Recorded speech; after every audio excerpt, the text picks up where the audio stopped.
那我昨天有说，我上一周的3首新歌，讲的可能是我与他人之间的故事所产生的灵感所写的3首新歌。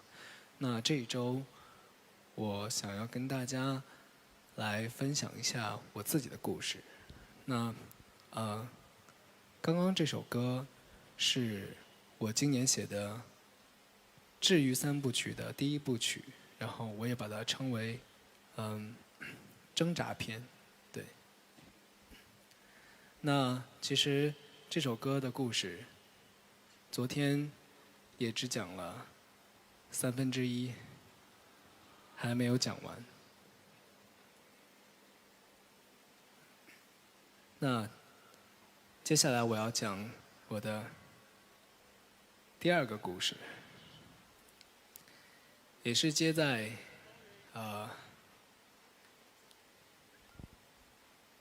好想我回来啊之后。对。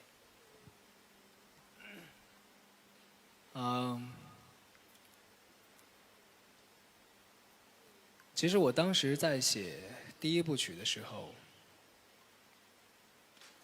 确实像歌里所描述的一样，就很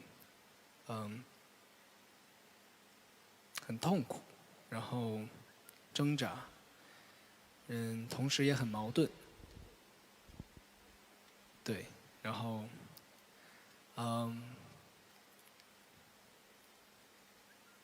但是后来我慢慢开始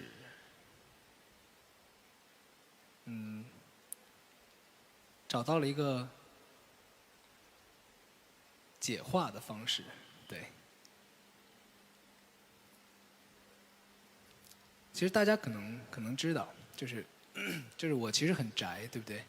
就是从小到大都很宅，可能出道以前就是一个超级宅，然后出道之后就更宅了。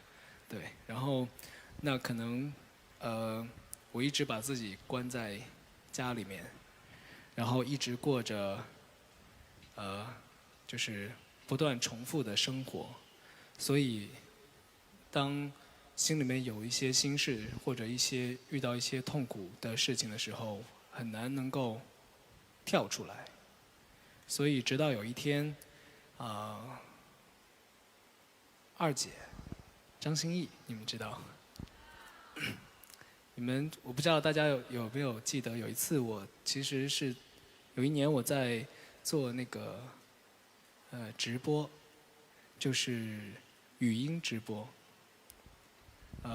应该是19年的时候吧。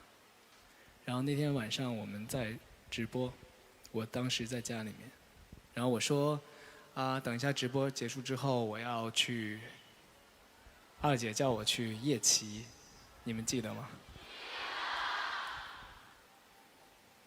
其实那一天，是我第1次夜骑，我从来没有夜骑过。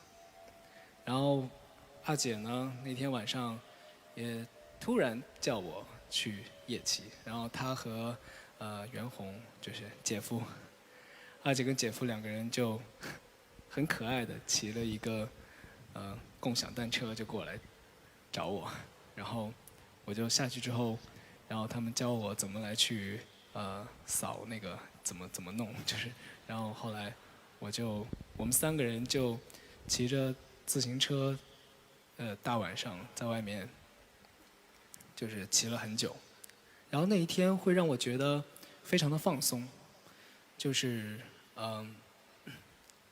同时那天晚上我也久违的睡了一个好觉。对。然后后来我就觉得，哎，我好像还挺喜欢这种方式，因为那一天我在骑车的时候，好像脑袋里面什么都没有想，就是没有那么多的就是没有那么多想要去想那些不好的事情的那种经历，就认真的在享受外面的空气、吹风，然后骑着车，很舒服。所以后来我就开始经常自己一个人骑自行车，在外面转一转，对。然后再到后来，我开始喜欢上这种生活方式，经常会自己一个人出去，走一走啊，马路上转一转啊，吃吃饭啊，然后找个小酒吧喝喝酒啊，然后有时候会，比如说去一个日料店里面，到晚上可能客人走光了，跟老板两个人，我们两个人开一瓶酒，能坐那里聊天喝酒喝一晚上。其实我们两个人不认识的，但是就觉得还蛮有意思的。然后可能我讲这个，可能对于很多人来说，觉得哇，好像挺正常、挺普通的一件事情。可能，但是其实我想表达的是说，对我来说，它很不一样，因为它其实是改变了我的一种生活，从小到大的一种生活方式。那当我开始转变我的生活方式之后呢，好像就开始觉得这个世界还挺美好的。所以我当时就慢慢从挣扎里面开始跳出来，尝试去努力的好好的生活，好好的活着。然后我把我当时的这个状态也记录了下来。我今天呢想唱这首歌，这是我写的火星的治愈三部曲的第2部曲。这首歌我想也同时分享给可能会有跟我相同遭遇的人。我想告诉你们，其实如果你们和我一样，也许尝试换一种生活方式，可能会减轻一点你们的痛苦。所以接下来治愈三部曲的第2部曲，我称它为希望篇。我给它起了一个很浪漫的名字，叫做花落时相遇。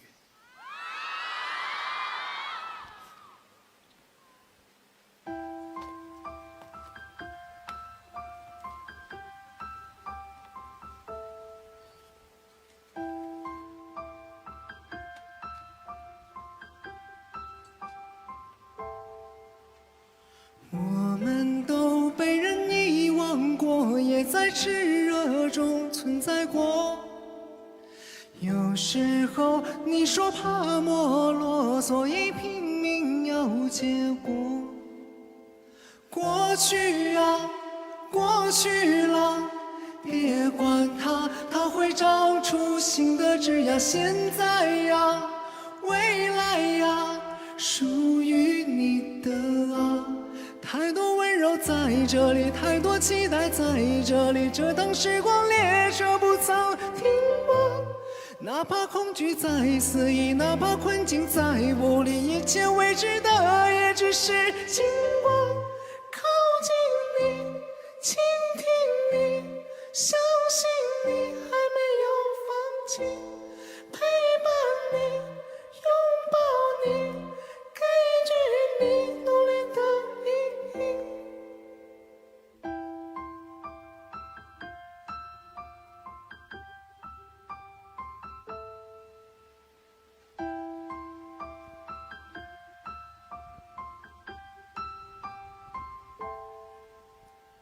我们都大声欢笑过，也在深夜里痛哭过。有时候以为那是错，却是别人的寄托。过去啊，过去了，他也曾陪过你的青春年华。现在呀，未来呀，世界还很大，太多温柔在这里，太多期待在这里。这趟时光列车不曾停泊，哪怕恐惧再肆意，哪怕困境再无力，一切未知的也只是经过。靠近你，倾听你，相信你还没有放弃，陪伴你，拥抱你，给予你动力的意义。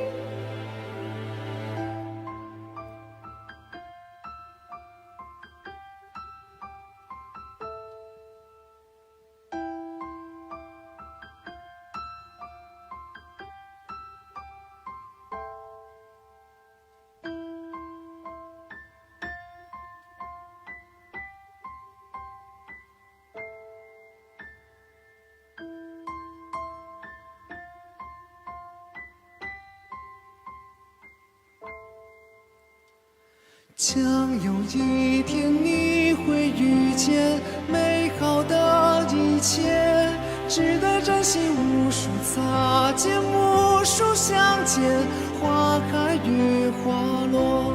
就算离别，将有一天你会拥有美好的生活。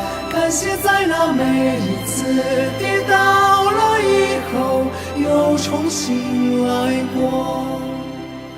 我们曾经的执着，不过星火闪过。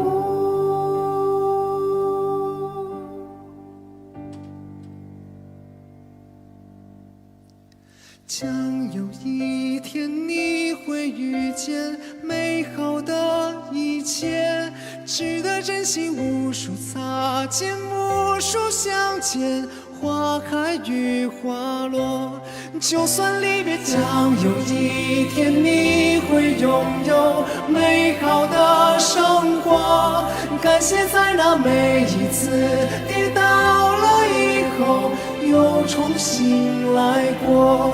就算离别，将有一天你会遇见美好的一切，值得珍惜无数擦肩，无数相见，花开与花落。就算离别，将有一天你会拥有美好的生活。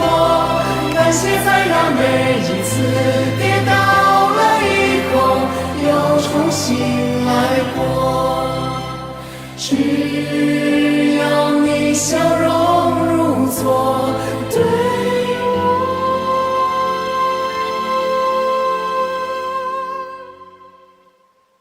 来说足